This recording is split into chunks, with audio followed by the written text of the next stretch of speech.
আসসালামু আলাইকুম সুপ্রিয় দর্শক, আজকে আমি আপনাদের সাথে ভীষণই মজাদার আর একদমই মুচমুচে সহজ একটা নাস্তার রেসিপি শেয়ার করতে আসলাম।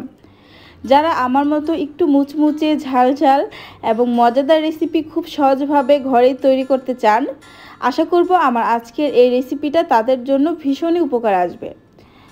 তো ফ্রেন্ডস, খুব সহজভাবে তৈরি করা যায় এরকম একটা নাস্তার রেসিপি আজকে ভিন্নভাবে শেয়ার করব। আশা করব আজকে রেসিপিটা আপনাদের উপকার আসবে, ভালো লাগবে। রেসিপিটা ভালো লাগলে অবশ্যই বাসায় তৈরি করবেন আর আমাকে কমেন্ট করে জানাবেন কেমন লাগলো।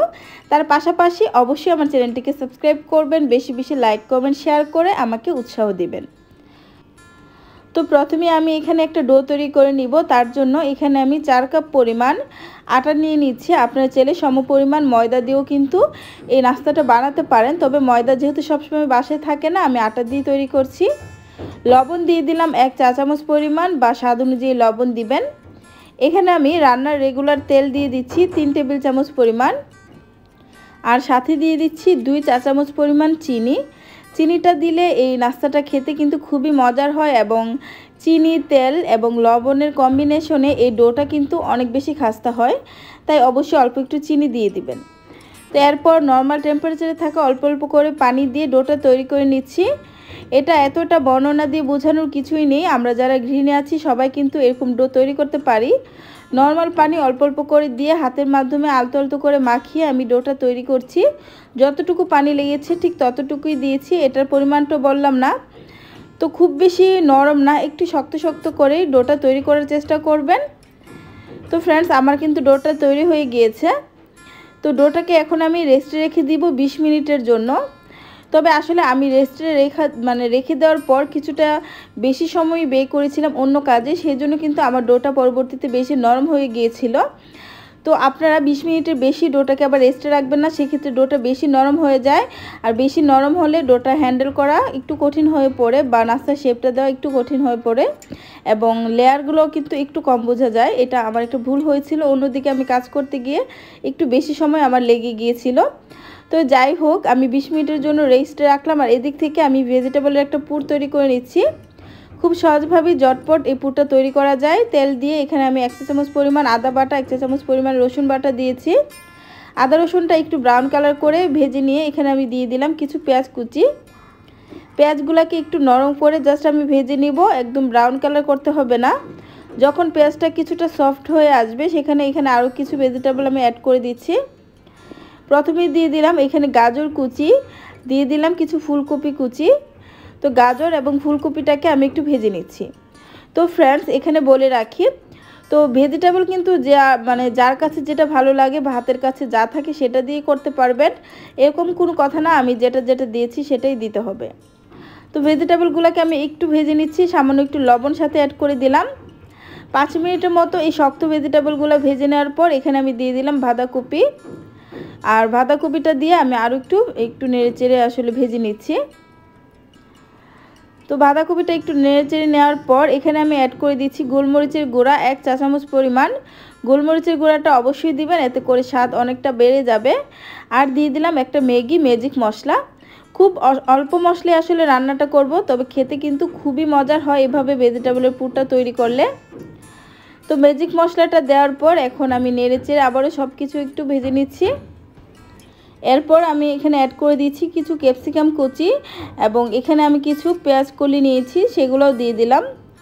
দিয়ে আবারও কিছুক্ষণ নেড়েচেড়ে ভেজে নিব। এই সবজিটাকে কিন্তু একদম সিদ্ধ করে নরম করে ফেলা যাবে না, একটু কচকচে থাকা অবস্থায় কিন্তু আমি চুলা থেকে নামিয়ে নিব, কারণ যখন আমি নাস্তাটা ভাজবো সেই পর্যায়েও কিন্তু সবজিটা আরও কিছুক্ষণ কুক হবে। তো একটু নেড়েচেড়ে এখানে আমি দিয়ে দিলাম 2 টেবিল চামচ পরিমাণ সয়া সস, এবং প্রায় 3 টেবিল চামচের মতো দিয়ে দিলাম টমেটো সস।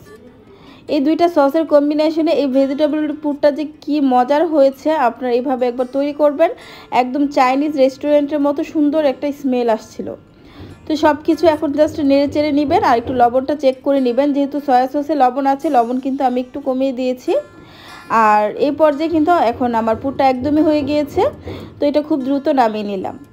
আর এদিক থেকে এখন আমি একটা তেল এবং আটার একটা মিশ্রণ তৈরি করে নিচ্ছি। এখানে আমি প্রায় 4 টেবিল চামচের মতো সয়াবিন তেল দিয়েছি, সাথে 3 টেবিল চামচ পরিমাণ আটা দিয়ে দিলাম।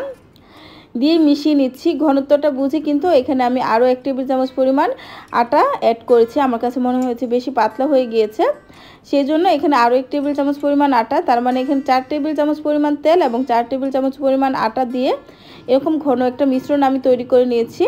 এটা আমি পরবর্তীতে নাস্তাটা তৈরি করার সময় ব্যবহার করব, যেটা আপনারা দেখতে পারবেন। এটা ঘনত্বটা এরকম হয়েছে। আর এই দিক থেকে ফ্রেন্ডস, এখন আমি নাস্তা তৈরি করতে চলে আসলাম। আমার ডোটা রেস্টে রেখেছি প্রায় 1 ঘন্টা কাছাকাছি হয়ে গিয়েছে। এতে করে কিন্তু ডোটা একটু বেশি নরম হয়ে গিয়েছে। আপনারা 20 মিনিটের বেশি ডোটাকে রেস্টে রাখবেন না। তো এখন আমি এটা থেকে কয়েকটা লেচি কেটে নিচ্ছি। তো ফ্রেন্ডস, এই পর্যায়ে কাজ করতে করতে আবারও একটা রিকোয়েস্ট করে রাখছি, যদি আমার রেসিপিটা ভালো লাগে আমার চ্যানেলটা একবার ঘুরে আসবেন এবং মজার মজার রেসিপিগুলো কিন্তু চেক করে নিতে পারেন। আই হোপ আপনাদের উপকারী রেসিপি সেখানে পেয়ে যাবেন। আর খুব বেশি ভালো লাগলে প্লিজ চ্যানেলটাকে সাবস্ক্রাইব করবেন, ফ্রেন্ডস ও ফ্যামিলির সাথে শেয়ার করবেন। তো আমি কিন্তু সম্পূর্ণ ডোটাই লেচি কেটে নিয়েছি। এখানে আমার 10টার মতো লেচি হয়েছে। এখন এবার আমি প্রতিটা লেচিকে পাতলা পাতলা করে রুটি বানিয়ে নিব। যতটুকু পাতলা করা যায় এরকম পাতলা করে বড় করে আমি রুটি বানিয়ে নিব। আসলে সব কিছু বলে বোঝানোর মতো না, একটু দেখে দেখে বুঝে নেবেন। আমি কিন্তু যতটা পাতলা করা যায় এতটা পাতলা করে রুটিটা বানিয়ে নিয়েছি। আর এইভাবে করে আমি সবগুলা রুটি বানিয়ে নিব। তো এখানে 10টার মধ্যে প্রথমে আমি 5টা রুটি তৈরি করে নাস্তাগুলো তৈরি করব, আর বাকি 5টা রুটি আবার আরেক স্টেপে তৈরি করব, কারণ এই 5টা কিন্তু একসাথে সেট করে আমি নাস্তাটা তৈরি করব। সেই জন্য এই 5টা রুটি আমি প্রথম বানিয়েছি। তো এখানে একটা রুটি দিয়ে দিলাম। আর এখন যে তেল এবং আটার মিশ্রণটা তৈরি করেছিলাম সেটা দিয়ে আমি ব্রাশের মাধ্যমে লাগিয়ে নিচ্ছি। আপনারা চাইলে হাতও ব্যবহার করতে পারেন। তো সম্পূর্ণ রুটির মধ্যে আমি এই মিশ্রণটা ভালোভাবে লাগিয়ে দিচ্ছি।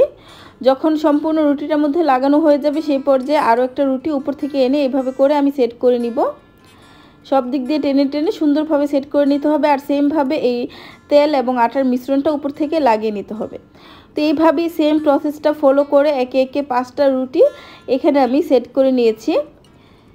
আমার 5টা রুটি কিন্তু অলরেডি সেট করা হয়ে গিয়েছে। তো উপরেও আমি এই মিশ্রণটা লাগিয়ে নিচ্ছি, তেল এবং আটার মিশ্রণটা লাগিয়ে নেওয়ার পর এটাকে এইভাবে একটু শক্ত করে আমি রোলটা করে নিব।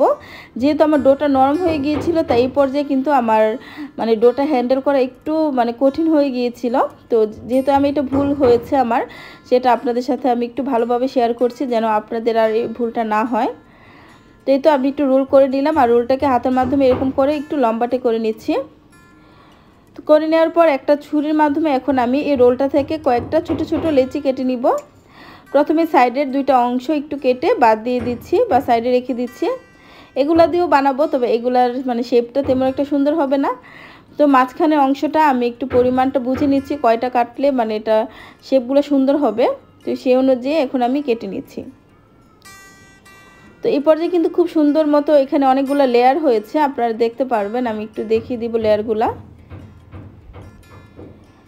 আর ফ্রেন্ডস, আজকে ভিডিওতে অনেক বেশি নয়েজ হয়তো পাচ্ছেন। আসলে নতুন বাসায় উঠেছি, বাসায় অলরেডি অনেক বেশি কনস্ট্রাকশনের কাজ চলছে, সব ফ্ল্যাট কমপ্লিট হয়নি, সেজন্য আসলে একটু শব্দ হচ্ছে। আশা করব আপনারা সেটা বাদ দিবেন, স্কিপ করবেন, জাস্ট ভিডিওটার মধ্যেই মনোযোগ দিবেন।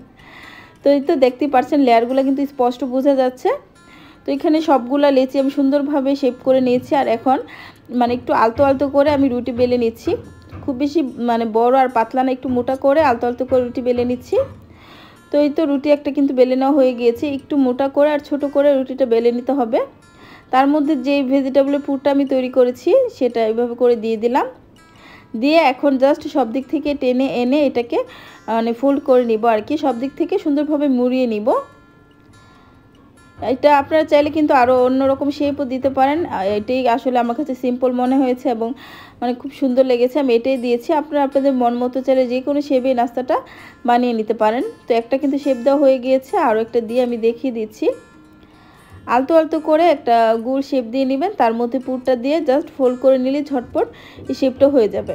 আপনারা চাইলে কিন্তু এইভাবে একদিন তৈরি করে ডিপ ফ্রিজে রেখে দিতে পারেন, পরে ভাজার 10 মিনিট আগে নামিয়ে রাখবেন এবং কিছুটা যখন এটা নর্মাল হয়ে আসবে সেই পর্যায়ে কিন্তু ভেজে নিতে পারবেন। আর বাচ্চাদের টিফিনে দিলে বাচ্চারাও খুব পছন্দ করবে। বাচ্চারা কিন্তু নর্মালি ভেজিটেবলটা খেতে চায় না, আপনারা কিন্তু এভাবে করে বাচ্চাদের একটু টেকনিক খাটিয়ে ভেজিটেবলটা খাইয়ে দিতে পারেন। তো ফ্রেন্ডস, এখানে আমার সবগুলো নাস্তার শেপ দেওয়া হয়ে গিয়েছে। আর সবগুলো না, এখন যেগুলো দেখতে পারলেন এগুলো কিন্তু জাস্ট 5টা রুটি থেকেই তৈরি হয়েছে। আমার আরও 5টা রুটির কিন্তু নাস্তা পরবর্তীতে আমি বানিয়ে নিয়েছিলাম। বেশ অনেকগুলো নাস্তাই আমার তৈরি হয়েছে। তো এখন আমি মিডিয়াম টু লো আঁচে তেল গরম করে রেখেছিলাম, তার মধ্যে এখানে নাস্তাগুলো দিয়ে দিলাম। দিয়ে চুলার আঁচটা মিডিয়াম টু লো ফ্লেমে রেখে আস্তে আস্তে করে ভেজে নিব। আর আস্তে আস্তে করে ভাজার ফলেই কিন্তু এই নাস্তাটা বেশি ক্রিস্পি হবে, মুচমুচে হবে। আর যদি আপনার চুলার আঁচটা বাড়িয়ে রাখেন, দেখা যাবে উপর থেকে কালার চলে আসবে এবং এটা ভিতর থেকে ততটা মুচমুচে, ক্রিস্পি আর মজাদার হতে পারবে না। তো তাই একটু সময় নিয়ে ধৈর্য ধরে নাস্তাটাকে মিডিয়াম টু লো আঁচে আস্তে আস্তে করে ভেজে নিতে হবে। তো দেখুন আমার নাস্তাটাও কিন্তু খুব সুন্দর একটা কালার আস্তে আস্তে করে চলে এসেছে, একটা লাইট গোল্ডেন কালার। এই পর্যায়ে এখন আমি এগুলাকে চুলা থেকে নামিয়ে নিচ্ছি। আশা করব দেখেই বুঝতে পারছেন কতটা মজার নাস্তা। আর যদি রেসিপিটা ফলো করে বাসায় তৈরি করেন তাহলে খেয়ে বুঝতে পারবেন আসলে খুবই মজাদার নাস্তাটা। তো ফ্রেন্ডস, আশা করব রেসিপিটা একবার হলেও বাসায় তৈরি করবেন। আমি ভেজিটেবলের পুর দিয়ে তৈরি করেছি। আপনারা চাইলে সেম প্রসেসটা ফলো করে ডিম, চিকেন বা যে কোনো ধরনের পুর তৈরি করে, আলুর পুর তৈরি করেও কিন্তু নাস্তাটা তৈরি করতে পারেন। দেখবেন খুবই মজার হবে, পরিবারের সবাই পছন্দ করবে। তো আজকের মতো এখানে বিদায় নিচ্ছি। সবাই খুব ভালো থাকবেন, আমার চ্যানেলের সাথেই থাকবেন। আল্লাহ হাফেজ।